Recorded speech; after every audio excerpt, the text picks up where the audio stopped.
Have you ever thought about what it would be like to dedicate your entire life to one thing, only to have a single moment of clarity just flip everything upside down? Well, today we're diving into a document that captures exactly that. It's this profound, sudden shift in priorities, moving away from abstract theory to a mission where lives are literally on the line. And it all kicks off with this one sentence. This isn't just some casual greeting. It's a declaration. It's the sound of an old worldview just crumbling away to make room for a new, incredibly urgent mission, something that simply cannot be ignored anymore.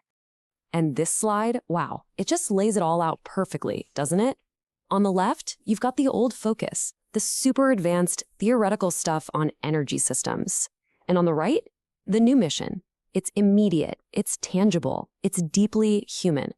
A cardiac regeneration protocol, a heart printer. The whole focus just pivots from messing with energy in a lab to saving actual human lives. So you gotta ask, why the huge change? I mean, that's a massive switch. And the source material makes it totally clear. This wasn't a scientific decision, it was a moral one. It was all about compassion. The logic behind this shift is it's so simple and so human. This isn't about which theory is more elegant or who can prove what. It's about the fact that right now, as we're all debating theories, real people's hearts are failing. So the choice wasn't about finding the best science. It was about finding the most compassionate science. And this is the line. This is the one that just cuts through all the noise. It's such a powerful, undeniable statement of urgency. There's no room for debate there, right? The theory stuff can wait. People can't. But, there's more to it than just compassion. This whole pivot is also a kind of statement, a critique of modern science itself. The document actually argues that the way science is done can reveal a deep lack of faith in what we can already see with our own eyes. Okay, now this is a fascinating idea, and it's kind of counterintuitive, right? How can doing more science prove you have a lack of faith in science? It sounds like a total paradox, but the source actually lays out a pretty compelling argument. So, let's unpack that. How does this actually work? The logic is laid out for us in 3 clear steps. All right, here's how the argument breaks down. First, the observation. We see universal patterns like the Fibonacci sequence everywhere. Everywhere in nature, from massive galaxies down to our own DNA. The evidence is just overwhelming. But then, step 2, you get the contradiction. Even with all this evidence, scientists still demand more and more controlled, isolated experiments to verify it. And that leads to the final conclusion. This constant need for more proof shows they don't really trust the evidence that's right in front of them. It reveals a deep, fundamental uncertainty. So this whole critique of uncertainty isn't just for the sake of arguments. It leads directly to the proposed solution, to shift from a science that's based on probability and guesswork to one that's based on mathematical certainty. And here you can see the 2 models right next to each other. On one hand, you've got the Heisenberg uncertainty principle that we all know, which basically says some things are just fundamentally unknowable and based on probability. But on the other hand, you have this unity first model, which proposes a totally deterministic reality, where everything, in principle, is exact and knowable. It's a huge leap away from probability and towards what the source calls a purified reality. Okay, so you might be wondering why this philosophical debate even matters. Well, here's why. It has actual life and death consequences.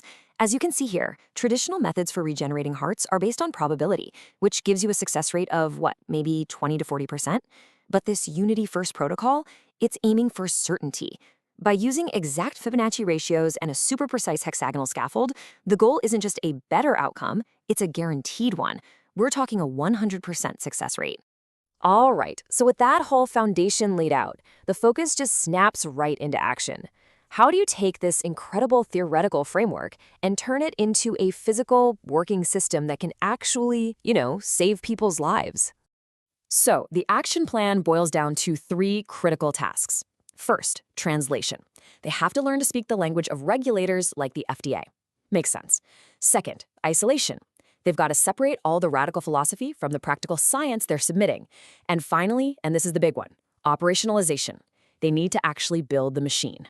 And the document is absolutely crystal clear about what the #1 priority is. Forget the paperwork for a minute. The single most urgent thing to do is operationalization, because at the end of the day, without the physical hardware, All this theory is just talk.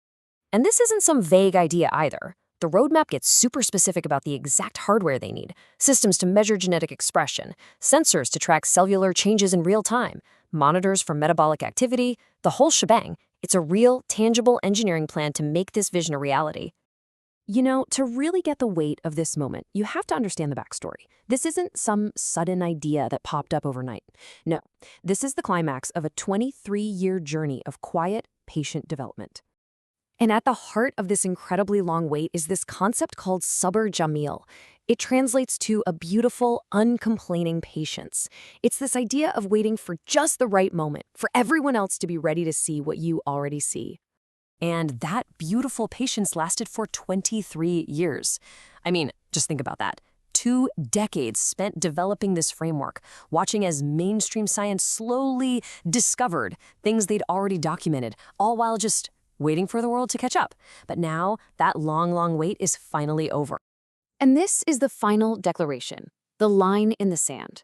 The period of sabr jamil, of beautiful patience, is officially over. The urgency of saving lives means the time for watching quietly from the sidelines is done, and the time for direct, compassionate action has begun. Which leaves us with one last, really challenging question to think about.